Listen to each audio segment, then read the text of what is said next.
Ma mère est schizophrène. Elle avait été diagnostiquée lorsque j'avais 9 ans, et en ce moment-là, je ne savais pas ce que c'était. Mais je voyais qu'il y avait des moments où ma mère ne quittait pas sa chambre. J'ai donc appris à me débrouiller seul. Mes parents sont divorcés, et lorsque j'allais chez mon père pendant les vacances d'été, je n'étais pas à l'aise parce que je savais que ma mère allait être seule et mal en point. Elle n'allait avoir personne pour la forcer à prendre ses médicaments, pour l'obliger à se doucher et pour l'obliger à sortir de son lit, ne fût-ce que pour sentir le soleil sur sa peau. Mon père s'inquiétait pour elle, mais il n'avait aucun droit sur elle. Il ne pouvait pas l'interner de force et ma mère refusait de signer les papiers. Elle détestait les hôpitaux. Plus le temps passait, plus je la voyais sombrer dans le néant. Elle devenait paranoïaque. Elle disait qu'on nous surveillait. Je me rappelle qu'une fois, elle avait cassé le téléphone que je lui avais offert parce qu'elle pensait qu'on était sur écoute. Lorsque j'étais plus jeune, elle m'avait emmené dans les bois pour nous cacher parce qu'elle croyait que des caméras avaient été installées chez nous. Je ne ramenais pas des amis à la maison. Je ne fêtais pas mes anniversaires et les rideaux de la maison étaient toujours fermés et les stores baissés. Lorsque j'avais 17 ans, j'ai amené ma copine chez moi. On était ensemble depuis 2 ans, mais elle n'était jamais venue à la maison. Je lui avais parlé vaguement de ma mère. Je l'aimais vraiment, alors si on allait passer la vie ensemble, je pensais que connaître la vérité sur ma mère serait mieux. Je ne savais pas comment ma mère allait réagir. Jessie, ma copine, a proposé de faire à manger avec ce qu'on avait dans le frigo et j'ai accepté. On revenait d'un match de foot, je suis monté me doucher en la laissant en bas. Ma mère était dans sa chambre à ce moment-là et je savais qu'elle descendait très rarement ces derniers temps. C'était ces semaines où la maladie devient plus intense et qu'elle se referme sur elle-même. J'avais presque fini lorsque j'ai entendu des cris venant d'en bas. C'était Jessie qui hurlait.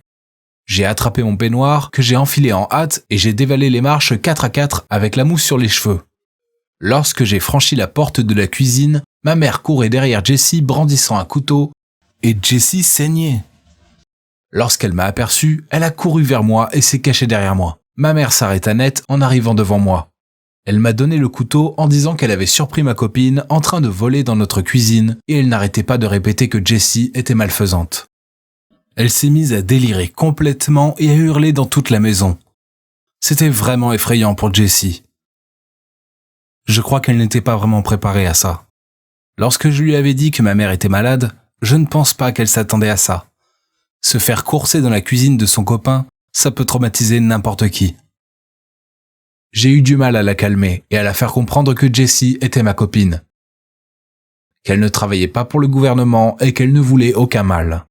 J'ai fini par y arriver et je l'ai raccompagnée dans sa chambre. La blessure de Jessie n'était pas profonde, mais elle était morte de trouille. Elle a refusé d'attendre en bas pendant que je finissais de prendre ma douche. Elle est entrée avec moi et s'est assise sur le couvercle de la cuvette de toilette.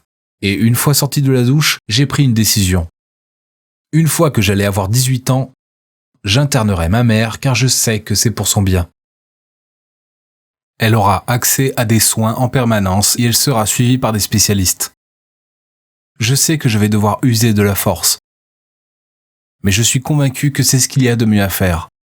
Jessie a approuvé ma décision. Elle a dit qu'elle me soutiendra quoi que je décide de faire. C'est exactement ce que j'ai fait et pendant 2 ans, ma mère ne m'a pas adressé la parole. Elle ne veut pas me voir lorsque je pars la voir et elle renvoie tous mes cadeaux. Je reste convaincu que c'était la meilleure chose à faire parce que je vois des changements dans son comportement. J'espère juste qu'un jour, elle comprendra ce que j'ai fait et qu'elle me pardonnera.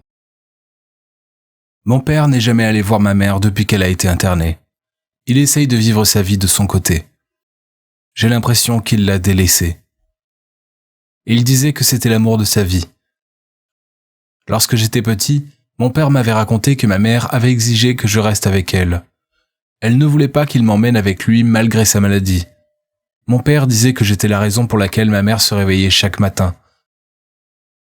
C'était pour moi qu'elle faisait des efforts. Lorsqu'elle avait été admise, elle avait du mal à me reconnaître du premier coup. Elle avait l'air de rien comprendre lorsque l'infirmière lui disait que j'étais venu la voir. Mais la dernière fois, elle m'a automatiquement reconnu en me voyant et pendant 1 minute, elle avait oublié qu'elle était en colère contre moi et nous avons parlé avant qu'elle ne se mette à bouder. Ça m'a vraiment fait rire. Pendant 1 minute, j'avais retrouvé ma maman. Elle boudait, mais elle avait quand même accepté de jouer aux cartes avec moi. Jessie avait fait des muffins et nous les avons mangés ensemble. Je lui avais aussi acheté le jus de fruits qu'elle adore. Jessie est enceinte. Et je veux qu'elle emménage chez nous. Il faut d'abord que j'en parle à ma mère avant. Je n'arrive pas à trouver le bon moment pour le faire, ni la meilleure façon d'aborder le sujet. Je ne sais pas comment elle va réagir. J'aime énormément Jessie, et j'espère que ma mère va être contente pour moi. Souhaitez-moi bonne chance.